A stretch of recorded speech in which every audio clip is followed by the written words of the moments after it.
detail because of forthcoming legal proceedings. But after the news about Finsbury Park broke, both extremist Muslims and the far right took to the internet to use it to stoke up tension and division. So our first discussion today is, how do we stop the rise in hate after terror incidents? Well, joining me here in the studio are Professor Ben Carrington, a sociologist specialising in race, gender and culture, Ruth Dudley-Edwards, a journalist and broadcaster, Shaista Aziz is a writer and comedian, and Tom Slater is the deputy editor of Spiked Online. Welcome to you all. Ben, I'm going to come to you first. We've had a string of incidents in the last few months. What sort of atmosphere has that created?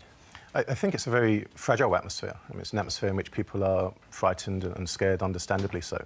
But I think how we discuss these issues is really important. I think there's a number of narratives out there that we need to kind of unpack. One of them is this notion that far-right extremism is a new phenomenon and that suddenly emerged in the past weeks or months or so. And that's simply not the case. I mean, we're here not too far away from Soho, where the so-called nail bomber, David Copeland, went out and killed 3 people, injured scores more, and deliberately targeted areas, you know, the gay area in Soho, Brick Lane in East End and Brixton. You think of Andreas Breivik in Norway, who killed 77 people. So there's been a long history of far-right extremism that isn't new. I think the other thing to say is that many people deny the existence of Islamophobia. So how can we begin to address the context if we deny the very existence of the phenomenon? Let's get to that first point. How did the media report those cases of the far-right extremism, in your views? You tend to find in these moments that they are isolated as a lone wolf. Mental health issues are immediately kind of put onto the agenda, and they don't get to stand in for all white people. The ways in which, when we do see examples of Islamic-inspired terrorism, all of Islam blaming the media. The media's been appalling on these issues. Ruth, you're a journalist. It's you and your colleagues and your peers. It's your fault.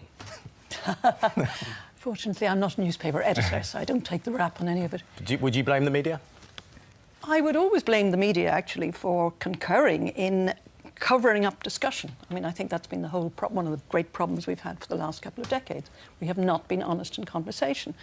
This thing that every time there's an exhibition of Islamism and Islamic extremism, everybody says it's got nothing to do with Islam. That's what the politicians say, and that is rubbish. We've got to talk about the truth. I think what we should be emphasising is what a terrific country this is and how extraordinarily tolerant it is. I was looking at Pew Research organisation recently on European countries' attitude to Muslims, and the UK were least negative of the 10 countries I looked at. So you had negative responses in Hungary of something like 70%. You were down to 27% in the UK. Absolutely, it's a great tradition of tolerance, and let's applaud it. It paints a positive picture. Shaista, the media, are they reporting terrorism and far-right extremism, which many people say is terrorism, fairly? Well, the first thing to point out is context. So when some terrorism is described as a lone wolf or crazed individuals or whatever, however it's couched, the context is missing. So the context is that there's been a 5-fold increase in reported hate crime in the City of London. Our Mayor, Sadiq Khan, has said that terrorism is terrorism. He's absolutely right. Post-Manchester, there's been a 500% increase in hate crime. We need to make sure that when we're reporting on these issues, this context is there. There is a mounting catalogue of hate crime, reported hate crime, taking place in this country. Is that because of the way it's reported? Well, the media, and obviously the media is a big term to use, right? We have to break that down. But there is a lot of very inflammatory coverage and a lot of information that's being spun in an inaccurate way, which definitely is feeding into the misinformation. Tom, is the inflammatory coverage that some people say is flaring up terrorism and reaction, is that to blame? I don't think it is to blame, and I think there's a tremendous double standard in relation to these things. As Ruth has already gestured to, whenever there is an Islamist attack, people are quick to say, and rightly so, that you shouldn't extrapolate to all Muslims, that you shouldn't extrapolate to the religion itself necessarily. We need to talk about these things carefully. I'd agree with that.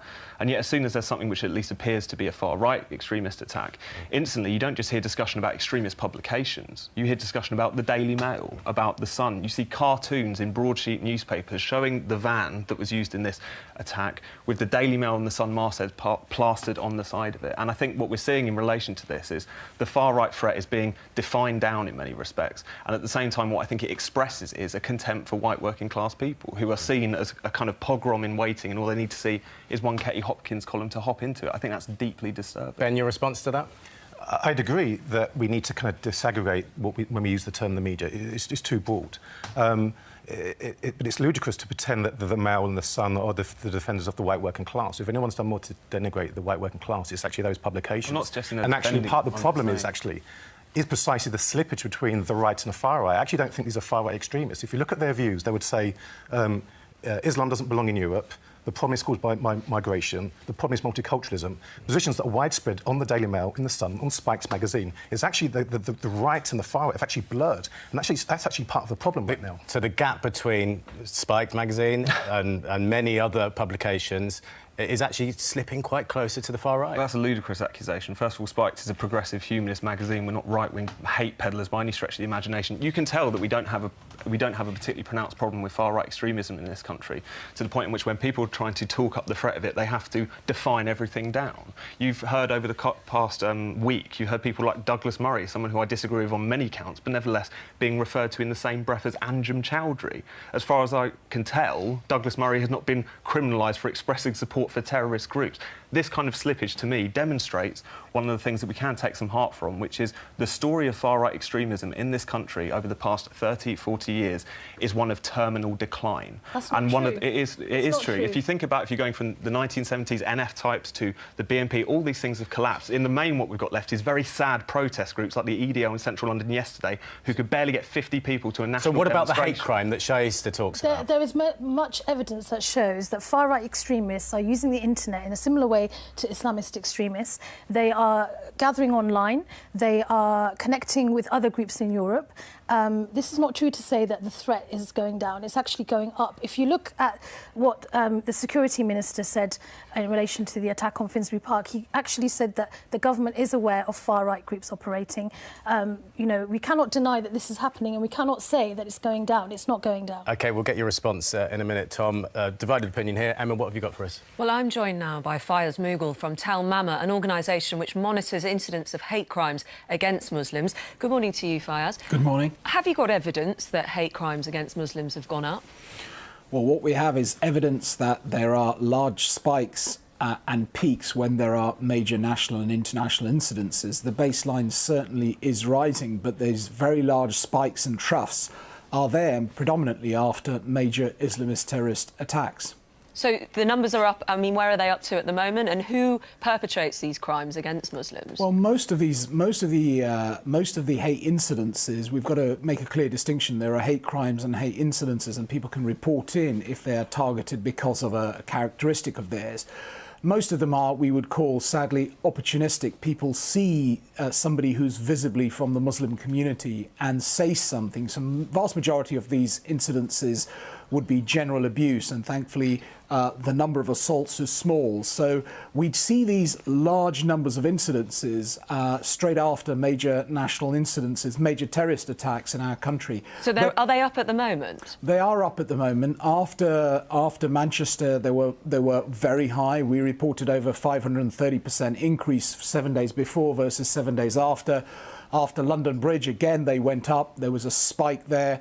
But what we didn't see after the Westminster terrorist attack was any form of a spike. And we're looking into that because that's quite unique. Something didn't happen around hate crime post-Westminster. And what do you think the long-term effect of those Islamophobia attacks is on the Muslim community in Britain? Well, the long-term impacts are they create a sense of fear. They create a sense where Muslim women, in particular visible Muslim women, curtail their mobility. They don't go out after work. We have some Muslim women who are changing or taking off the headscarf. The sense of fear is the real impact. It's really wide at the moment, and really it's to get that into perspective. And the reality is that hate crime, when it takes place, is more about general abuse, and we need to get that sense of fear into perspective. However, let me also say there is also a general sense where communities start to distrust themselves if these incidences, these hate crimes happen time after major Islamist attacks. So that sense of distrust also impacts on communities and how they perceive each other. That's very interesting. Fayez Mughal, thank you very much for that. Emma, it's a sense of fear, a sense of distrust. How much is social media to blame for that, Tom? Well, I think that's one of the interesting things, which it was useful that Fires actually pointed that out in relation to this, because one of the big problems is that when hate crimes and hate incidents are reported, I think it's often quite misleading. People assume that there's been a 500-fold rise in physical attacks, and often what it comes down to is verbal abuse and abuse on social media, all of which is horrendous and should be condemned in the strongest terms. But my concern is that in this discussion, that is often conflated with violent attacks, or at least no one takes the effort to try and differentiate out those parts. And if we're talking about people feeling anxious, I think that if you constantly talk up the threat of violent Islamophobia, of far-right extremism, that's going to do far much more damage to communities and their sense of cohesion than dealing with these things appropriately and talking about them on their sense of scale. It's reckless to talk up this threat as much as people are. Ruth, there are Muslims who will not feel safe in this country, and that's not a good thing, whether it's social media or actual attacks. Well, and part of the reason is what they're being fed by their own communities in terms of, exactly, hate crime as opposed to hate incidents. Somebody shouting abuse is nasty, very bad manners. It is not to be conflated with violence. So is a tweet, so is an abusive tweet. Absolutely, but it's all over the internet. I mean, the abuse I get every day. But if it's targeted at Muslims, it's bad, isn't it? If it's targeted at anybody, it's bad. Of course it's bad. And of course there's lots of that. They're very sad people on the internet. But we've got to get it in context. I speak as an Irish immigrant who lived here through all the bombs in the 70s and 80s and was astounded by the tolerance of the English. And, you know, if occasionally somebody said something slightly rude about my accent, I didn't report it to anybody as a hate crime. You know, we've got to get a sense of perspective. And I think telling Muslims how welcome they are in this country and telling Muslims what a tolerant country it is and that they should be proud of it would be a start. Ben, you've spent a lot of time in America, haven't you? Similar tensions there. Can we learn anything from them? And what's it like in American society at the moment? Actually, we have similar conversations in the US right now. You have this similar type of I think, patronising discourse towards Muslims, telling them that Islamophobic threats, kids being terrorised at school, being victimised, is just a form of bad manners, and that Islamophobia doesn't exist. So actually I think you find some really similar parallels to what's happening in the US to the UK right now. And I would just say, I mean, I agree that it's important to distinguish, you know, between not conflating Islamophobia and attacks kind of too broadly, but sometimes I think the opposite takes place from the right, when they define it so narrowly that only, you know, someone explicitly claiming to be attacking someone, you know, because they're Muslim and inflicting bodily damage or even death gets to count, and everything else simply doesn't count. I mean, that's a ridiculous standard. Otherwise, most things in which we would normally call forms of persecution and hate just wouldn't qualify. I'll come to you in a moment on that, Shasta, but let's find out what people are saying at home, Emma. Well, people are getting in touch, and what we really do like is with some solutions. So thank you very much to Sarah, who says if we want to change division in society, we should start with school playgrounds. Nothing is done to stop the segregation that exists there. Mike says honesty, that's how it starts. Honesty is where any constructive conversation begins. But Robert says, I don't think we can stop a rise in hate. Some people simply lack the cognitive capacity to understand that they're lashing out at innocent people. Jim says we should round up radicals and stop them walking our streets. For those who say they have to commit a crime first, they already have done by spreading hate. And Chris, I'm sorry, it's not a very lovely comment to end on from our comments from you at home, and we will like them coming in to keep them coming in. Multiculturalism doesn't work because not all cultures are compatible. Sean. Emma, well, they're going to spark a debate. Not all cultures are compatible. Well, I think the most important thing here is we cannot dismiss the lived experiences that British people in this country are going through. I spend a lot of time talking to lots of people as a journalist, and I've had lots of women contact me in the past few months telling me that they're nervous, they're scared about going out because they visibly look like Muslims.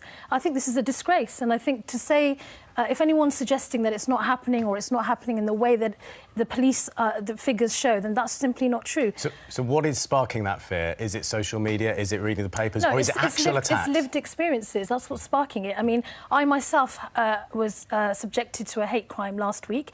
The police are investigating it. I urge anyone who is facing physical or verbal abuse on the streets, racial, physical or verbal abuse, to let the police deal with it.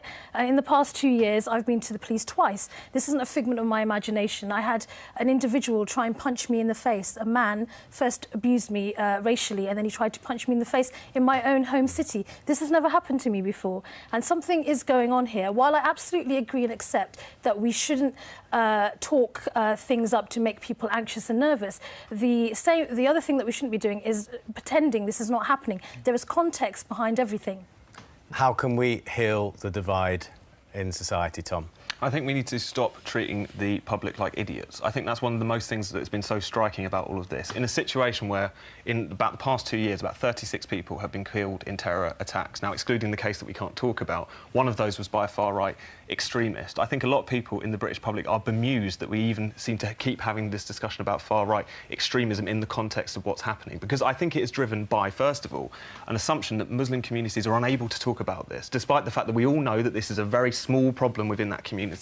And then the second prejudice that drives it is a belief that the white working class are, again, some sort of pogrom in waiting. I believe Muslim, non-Muslim citizens are grown up enough to have this discussion without having to constantly deflect attention somewhere else. Tom, thank you. And I'm afraid we are out of time. We could continue this for quite a long time, couldn't we? You're chomping at the bit there. But we are out of time this week. Many thanks to all our... You didn't frankly have the balls to put country before party.